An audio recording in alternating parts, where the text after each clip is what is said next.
Welcome back to the Super RPG, everybody. We just got some fertilizer, so now what we're going to do is we're actually going to leave and go back to Rosetown. We're gonna go fertilize some plants. We're going to fertilize some plants. Roseway, Rosetown. I forgot to look up where to get peaches and everyone's. A lot of them are in Bowser's Castle, but Yeah.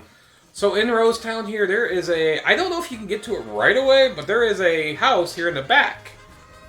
I think it's here before. So this house here, Oh you yeah. can't go up there, but this is where you take the seed and fertilizer to this asshole, who is really, really excited. See that huge planter? I spent many years working seeking the legendary seed and fertilizer to fill it, but had no luck.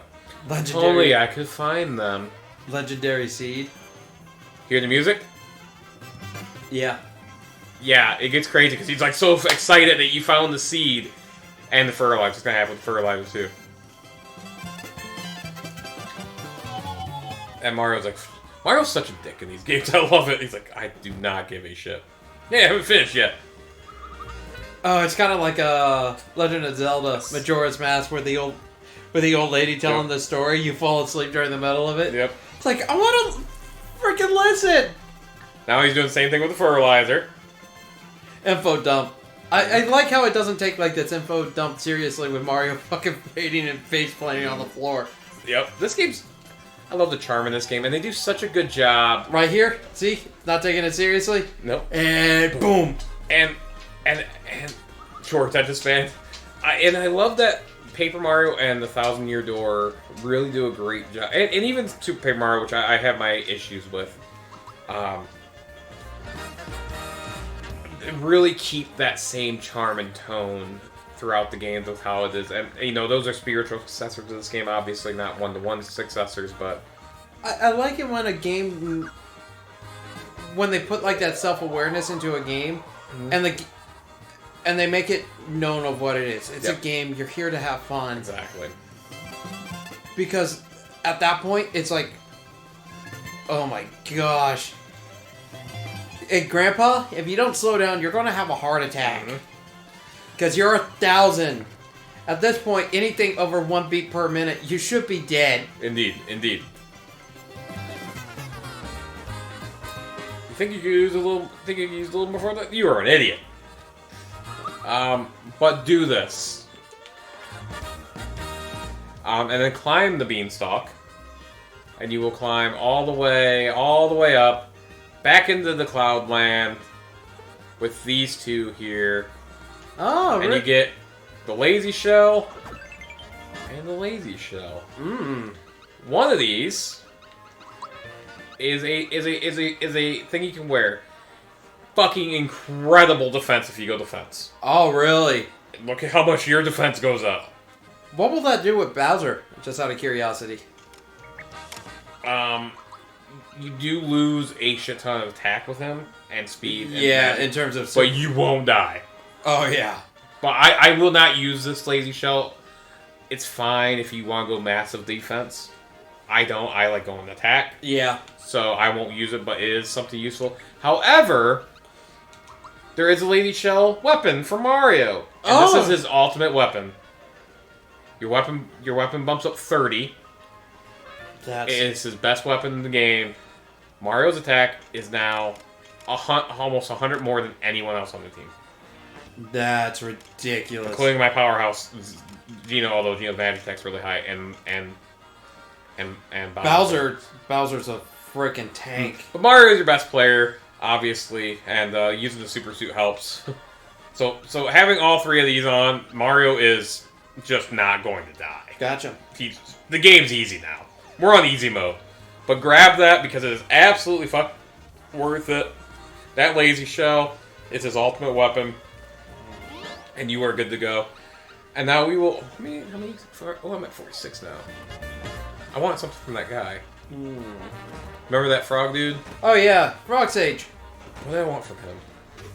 I already got the one badge, I know that. When did I get 46 all of a sudden? I don't remember. I am not in the right town. No, you're not. That town is... That's over... That's Seaside Town. Yep, that's Seaside Town. Oh, speaking of Seaside Town, I guess Skull and Bones, the pirate simulator that Ubisoft's been working on, just launched recently. Reviews haven't been that great. Ugh, I'm not surprised by that. Well, it's been in development hell for 11 years. No, I didn't want any of these. Why the hell did I come back here? And you had over maybe go back to the Frog Pond? Is that where you were thinking about going? No, I thought I'll go back there just to be on the safe side. But yeah. I thought. Yeah, Tadpole Pond. I thought there was something I could get from him, but maybe not. It's all good. Well, 11 years in development hell, with over 300 people involved in its development, with a lot of people quitting, a lot of changeover in terms of project leads. That's not good for a game. That's I get it. I get it from the standpoint of what, because Final Fantasy 15 was in an 8 to 9 year development hell. Granted, game at launch wasn't great, but they improved it to where it's one of my favorite games right now, or one of my favorite games that came out on the PS4 console generation. But I just there's something with it. Like, I look at it, it's like from Ubisoft with Assassin's Creed 4 Black Flag, and the ship combat in that was fucking fantastic.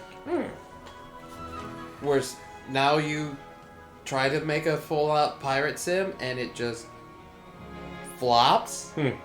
Really? By the way, this is actually a full heal here. That's nice. So beyond this is the volcano. I don't want to go there quite yet, because I'm thinking, I don't remember. My brain is brainulating a little bit here. Brainulating? Brainulating. Okay, that's a new one. Can you define that term? No. I've heard it somewhere else. I didn't make it up. Okay. No, I heard it from somewhere else. It's not a real word, but I'm just giving you shit like normal.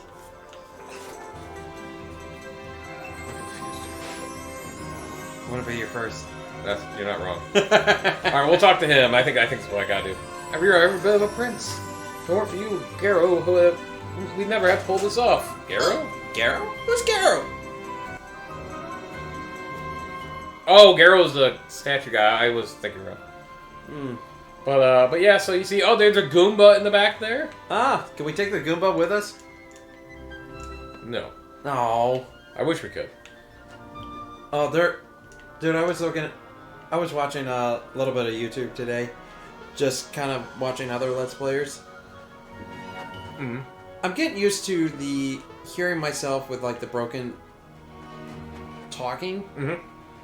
Because I just started noticing it when I interact with other males. We tend to stop and pause. I don't know if it's a male specific behavior or if it's just other learned behavior, whatever. But we tend to stop and pause for anywhere from 15 to 30 seconds. So I've gotten better, being less self-conscious about it. But it's still I gotta listen back. Yeah. In terms of trying to be better at the craft. But I was watching Jacksepticeye play. I'm wondering if you remember it. Activision released that Deadpool game for PS3. I know the game that you're talking about, but I have not played it. Have you? Oh, have you not played it? Oh my! I have watched a playthrough with Super Gaming Brothers with those. I think they did that game. Oh my gosh! It is one of the funniest games I've played, next to South Park.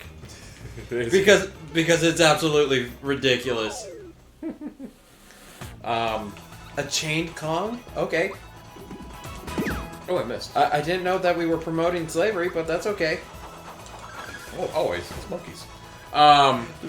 Be very careful with that. I know. But granted, I can't say crap considering some of the comments I've sent in. Or in South Park.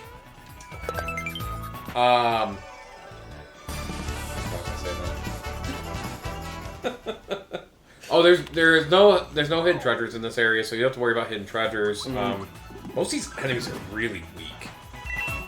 Again, Mario is just a beast. So, but aren't we? How are we in terms of like level scaling now? In terms of the game, what do you mean? Like, what are current levels at versus where they recommend? We are way above. So we're probably just gonna one-shot most. That. Mario will one-shot. I think I mean, it's good to be. Smithy's really a hard boss if you're not at a good level. Gotcha. But the final boss, I should say. But yeah, I'm pretty over-leveled here, I would say. I mean, everyone's just going down easily, and that was the goal. That's how I play RPGs. I want to be able to be over-leveled and kick the living fuck out of the game. You're gonna give me that opportunity, I'm gonna do it. Because this game, unlike some games, Diablo 4, the enemy scale with you, and I'm not the biggest fan of that. I talked about that in Diablo 4 a lot. Yeah. Because I like to whoop everyone. My reward, for me personally, of leveling up is whooping your ass. It's getting the strength up to being like, I can actually overcome this challenge. I get that, because I was the same way with Bloodborne, because I would do the chalice dungeons that were way above my level, but I'm getting so many blood echoes where I'm at the point I'm leveling up, 7 to 8 times in a... Was not prepared for the start. Ow, this is gonna be a terrible start. 7 to 8 times in terms of a single run. Oh, that is a shit start. Yeah, that was not a good placement for that, but... No, not that placement, that was me, it was me. I sucked that. So one chalice dungeon run through, I'm leveling up, so I go back to the main world, and I'm just wrecking, one-shotting enemies that would normally take like 5 to 6 hacks. And it's just, like, I get it. But for like a Souls game, if I go New Game Plus, whatever level I end at, if your beginning level enemies now start at that level with you. Yeah. For New Game Plus. So, and and if I'm going New Game Plus, I'm cool with that. Yeah. I'm cool with that. Like, I can't, like, the one thing I get this frog coin? Out my ass! And the one thing I kind of, like, it still boggles me that people, I get, like, the appeal after one New Game Plus, kind of, like, see how it goes. But, like, people go into, like, New Game Plus, like, 25, 26, or even higher than that. Like, at that point, it's like, you're going to have to put so many hours in terms of grinding. But, also with it, the amount of... that's one of the very few times I fucked that up. This playthrough. But at the same time, they do, like, level out, like, what you need in order to level up. So it doesn't stymie your progression, but it's still... Yeah. I don't know. I have my own personal feelings about the Souls series. The only, like, real, like, From Software Souls game I play is Bloodborne. Just because... even if I go do all the side stuff, I'm not looking at a 100-hour playthrough. I'm looking at maybe like a 40 to 50-hour playthrough. It is small for a Souls game. Yeah. And that's its appeal. And I think you will like it, even though there are going to be moments where you're like, fuck, Mike! Right, yeah. Because you like the style of Cthulhu Death May Die. Yes. And it has that. And I love that cosmic horror appeal of it. For sure. Oh, yeah. For sure. But... By the way, you may have noticed I put the XP booster on Mario. I'm going to keep him on Mario until we get close to the final boss. Or the boss in this stage, because I want him to upgrade. But no, I That's... I look forward to that. That one will be... That'll be a long playthrough, but... It will be frustrating for me at times, but at the same time, it is one that when I finished it, I felt satisfied, but I also didn't feel so exhausted where it's like, I don't want to ever touch you again. Right. It is... I think that's where my problem is with a lot of modern AAA gaming right now, is some of the games are so big, it's like, I don't know if I will be able to come back to you. Mm-hmm. Like, I like the small digestible games that are like, hey, I can go through and just... Like, I can lose track of time and really get involved in it. And come back. Like, I'm currently... there's a really interesting indie platformer on PS4, Devious Dungeon. Okay, I've not heard of that, but... It has a mix of an RPG, you equip, like, your platforms in it, and it's a randomized dungeon, Metroidvania. Have a boss at the end of X amount of levels, and there's 5 levels. Like, I'm already 60% of the way through the game. Yeah. I almost got all the items too. Like, there's a way to do it. Oh yeah. Oh yeah. Ugh. You actually don't lose health doing that, by the way. Damn it. Wow. I don't know why I'm getting these frog coins. I really don't need them at this point. I want them. It's just that compulsion. Yeah. I gotta get it. Gotta get it. Oh, it's that guy that's doing that. Yeah, like shorter digestible games, like, to play. But granted, like, I play an hour in the evening. So, like, when I play an hour, it's like, it is focused energy. Like, I am looking to push my way through this. Fair. But there are some games, like, I'm just sitting back just to bullshit. I don't know, it's like, there's that appeal of, like, the longer games, like, you're going on a story, or you're, like, my appeal for Darkest Dungeon is you're working towards beating that big, unknown enemy at the end of the game that you have no idea what it is, but you have this massive journey of upgrades that you're going through first to get there. So, like, that has an appeal for me. Like, there's a defined goal, but I've got to work towards that goal, and I've got to struggle towards that. Well, you have to fight this fucking tree. I'ma stump it! Dang! And keep in mind, I took the attack scarf off of him. So Mario's not hitting as hard as he did before. But he's still hitting hard. Oh, he's still hitting hard. I'm actually thinking about doing the trio of Bowser, Gino, and Mario, because I'm just gonna wreck the fucking shop. Oh, yeah. What, you don't want to do Mario, Peach, and Mallow? No? No. Although I could, because Mario's is so strong that I don't need Bowser. I know. I really like this game. Like, this game is easy now with how strong Mario is. If you get the super suit and the attack scarf and you focus on that, this game's easy as fuck. And you get the laser shell. Yeah. But you have to work for that. Bowser's like, yep, I'm a badass. Yeah, that was your best bet on that one. Yeah.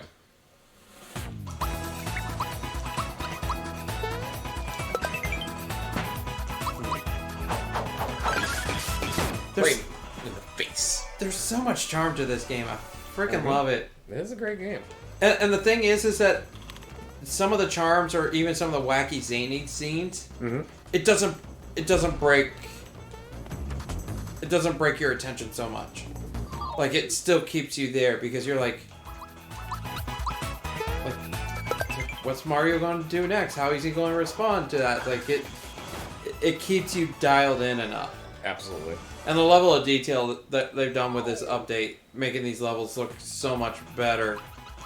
It's beautiful. It's appealing to look at. It is. This is a fantastic remake. Like, they did a great job with this remake. And, you know, I don't know what what's next in the remakes from our outside Thousand Year Door, which I'm surprised they're not remaking the original Paper Mario. I think what really made like Paper Mario stick on the map or make its landmark on Nintendo's catalog is because of A Thousand Year Door. Yes. Thousand Year Door was a very solid game. Oh, one of my top 5 favorite games of all time. I love Thousand Year Door. It's phenomenal. It sticks out there with me just as much as Luigi's Mansion because of how unique it is. Like, I'll be the first one to say it. I think Luigi's Mansion was one of the best fucking moves that Nintendo made. Yeah. It is one of my favorite GameCube games, and the level of charm with it is same with this, and even yeah, that thing blew up like the crystals. Yeah. That's interesting to know. Yeah. Dick. And the thing is like even like the game's been out for well over 20 years. It still looks good, still plays well, and it doesn't lose its, and it hasn't lost its charm at all in that 20 years. No. And that's what makes it, like, for me, like a timeless classic. And the newer edition, like the newer, like, sequels, Dark Moon, which is coming out, port for the Switch here soon. Then you have Luigi's Mansion 3. Luigi's Mansion 3 is, oh my gosh, like, the weekend that I got that, I did not do any of my classwork. And I played it. And I got I think I got either a 6 or 12 pack of beer, a lot of snack and junk food, and I sat and I just enjoyed the journey that it took me on, and it was an absolutely blast playing, like, binging. So I think there's something back here, but there's not. I get your point of like why not do like the original Paper Mario and do like a bundle. I don't think they're gonna, just because I don't think the appeal for Paper Mario on the 64 is there. You're probably right. Whereas Thousand Year Door. Well, I'm surprised they're remaking it. I thought they would just release it. I'm happy they're remaking it. Don't get me wrong, but Yeah, I think it's kind of the aspect of very much like this one. Get it up to modern graphics, because the last couple Paper Mario games that they've released in the series, they haven't done so well. no. I mean, the last one was Origami, which came on Switch, which I thought was fine, but it still doesn't have... It got back to its roots a bit, but still missing something. Yeah, and that... And I think with like the success of like Legend of Zelda, Link's Awakening, and now RPG, I think they see like the games that do have the charm. Absolutely. They're going to start putting the money and resources in terms of making them great again. Yeah, 100%. But we'll continue a little bit more of this conversation next time. Until then. See ya!